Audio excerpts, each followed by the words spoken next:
আমি যাই আমার কাছে। সন্তান হারানো বাবার এই বুকফাটা আর্তনাদের কি সান্ত্বনা হতে পারে তা হয়তো জানা নেই কারো।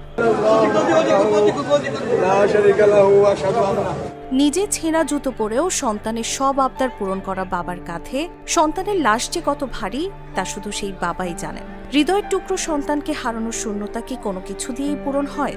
8টা বছর আমি আমার বুকের এই ঘরে ঘুম পাড়াইছি, আজকে আমি কার সাথে ঘুম আসবো? দ্বিতীয় শ্রেণীর ফার্স্ট গার্ল রামিস আক্তার ক্লাসের পরীক্ষায় আবারও প্রথম হয়েছিল।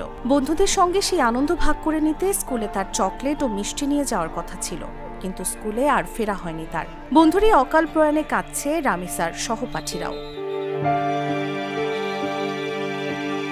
মাত্র 7 বছরের রামিসার কত স্বপ্ন, কত আলো ছড়ানোর কথা ছিল, অথচ মানুষরূপী হায়নার থাবায় অকালে ঝরে গেল ফুলের মতো নিষ্পাপে